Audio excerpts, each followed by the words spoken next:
வந்து ஒரு ஒரு 10,00,00,000 ரூபா சொத்து வச்சுட்டு போறாருன்னு வச்சுக்கங்களேன். அந்த சொத்த வந்து நம்ம அனுபவிப்போம். அந்த சொத்து வந்து செல்வம் இடமா இருக்கலாம், பணமா இருக்கலாம், நகையா இருக்கலாம். இப்படி அனுபவிக்கிறோம் இல்லையா? அதே மாதிரி அவங்க உடலிருந்து வரக்கூடிய அந்த ஜீன் இருக்கு இல்லையா? அந்த ஜீன்ல வந்து நெறைய தோஷங்கள் இருக்கும். அதாவது வந்து அப்பா வந்து ஒரு ஆஸ்துமா பேஷண்ட்ன்னு வச்சுக்கங்களேன். அந்த குழந்தைக்கு எப்பாவது ஒரு ஆஸ்துமா வரும். இத நம்ம சயின்ஸ் சொல்லுது. அவங்களுக்கு வந்து முன்னாடியே வந்து காக்கா வலிப்பு இருந்ததுன்னா, குழந்தைங்களுக்கு காக்கா வலிப்பு வரும். இதே மாரி இந்த சொத்து சேர்க்கை எப்படியோ, அதே மாரி அவங்க உடல்ல வந்து ரத்த சேர்க்கைன்னு பேரு.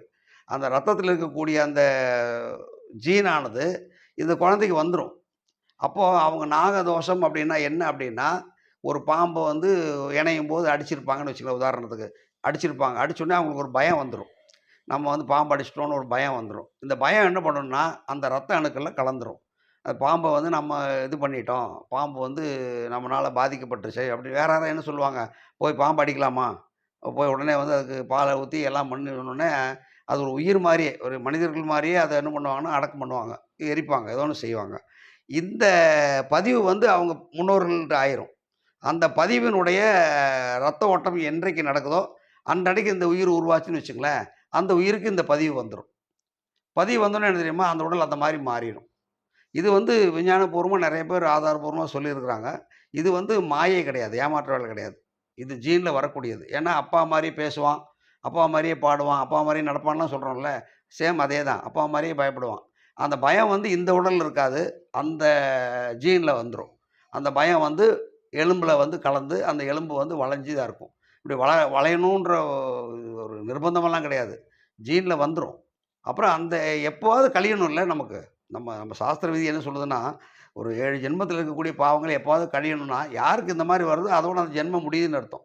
அந்த பாவம் சம்பந்தமான ஜென்மம் முடியுதுன்னு அர்த்தம். இதில பரிகாரங்களால் முடியுது அப்படின்னு நெறைய பேர் சொன்னா கூட, எனக்கு அதில பெரிய உடன்பாடுலாம் கிடையாது. பரிகாரம்லாம் பண்ண முடியாது. அனுபவிக்காமல் நீங்க கடந்தே போக முடியாது. அத அனுபவிச்சு தான் ஆகணும். அப்படிப்பட்ட ஒரு ஜீன்ல வரக்கூடியது ஒரு 7 வருஷம் வரைக்கும் அது எலும்பு திடமான உடனே, அந்த சக்தியானது போய் இவங்களுடைய ரத்தத்தினுடைய சக்தி வந்தோனே அது போயிரும். நெறைய பேருக்கு வந்து காக்கா வலிப்பு கூட கேள்விப்பட்டிருப்பீங்க. குழந்தைகள் இருக்கும். கொஞ்ச நாளுக்கு அப்புறம் அந்த எலும்பு வளர்ந்ததுக்கப்புறம் அந்த காக்கா வலிப்பு வராது. அப்ப சொல்லுவாங்க, அப்பா தாத்தாக்கு இருந்தது. அதனால இப்ப வந்திருக்கு. எப்படி தாத்தாக்கு வந்து ட்ரான்ஸ்ஃபர் ஆகி வந்தது அப்டின்னா, அந்த ஜீன் மூலமா தான் வரும். அப்ப அந்த வந்தத கடந்து தான் ஆகணும். அதுக்கெல்லாம் பரிகாரமெல்லாம் பண்ணி கடக்கலாம் அப்டின்னா முடியாது. அது சயின்ஸ் ஒத்துக்காது. ஏன்னா விஞ்ஞானம் அப்படின்றது உடல் முழுக்க இருக்கக்கூடிய ஆராய்ச்சி பண்ணி கண்டுபிடிக்கிறது விஞ்ஞானம். அந்த சயின்ஸ் வந்து இதே ஜீன்ல இருக்கு. அந்த ஜீன் இல்லன்னு எந்த விஞ்ஞானியும் மறுத்ததில்ல இதுவரைக்கும். ஏன்னா யாரோ ஒருத்தர் மாரி தாத்தா மாரி நான் எப்படி இருக்க முடியும்? ஜீன் இல்லாம இருக்க முடியாது இல்லையா? புதுசாலாம் ஒரு உயிர்லாம் உருவாகுறது இல்ல. எல்லாம் மருகி பெருகி தான் வந்திருக்கு. அப்படிப்பட்ட அந்த எலும்பு சக்தி 7 வருஷத்துக்கு பிறகு வரும். அந்த 7 வருஷத்துக்கு பிறகு உணவு மென்று சாப்பிட ஆரம்பிக்கும். அப்படிங்கும்போது சாதாரண மனிதனுடைய நிலை வந்துரும். அப்போ அந்த நாகதோஷம் நிவர்த்தி ஆயிரும். அதே மாதிரி அந்த நாகதோஷம் நிவர்த்தி ஆன உடனே என்ன தெரியும் அப்படின்னா, அவங்க ஸ்டெடியா உட்காருவாங்க. உட்காருவாங்க. நல்ல ஒரு சுகமான பெட்ல படுப்பாங்க. இதெல்லாம் 7 வருஷத்துக்கு அப்புறம் நடக்கும். இல்லைன்னா 13 வருஷத்துக்கு பிறகு நடக்கும். இந்த 2 தான். அது பெண்களுக்கு ஒரு மாரியும், ஆண்களுக்கு ஒரு மாரி இருக்கும். பெண்கள் வந்து ருதுவுக்கு பிறகு இந்த நாகதோஷ நிவர்த்தி ஆகும். அ ஆண்களுக்கு வந்து 9, 10 வயசுலயே மாறிரும். இது வந்து அது உடல் சயின்ஸ் தான். உடல் விஞ்ஞானம் தான் அது சொல்லுது. அப்படிப்பட்ட நாகதோஷத்தில பயப்பட வேண்டிய அவசியம் கிடையாது. ஒண்ணே ஒண்ணு 7 வயசு வரைக்கும் நீங்க திரவமா உணவு குடுத்துட்டே இருங்க. அந்த தோஷம் நிவர்த்தி ஆயிரும்.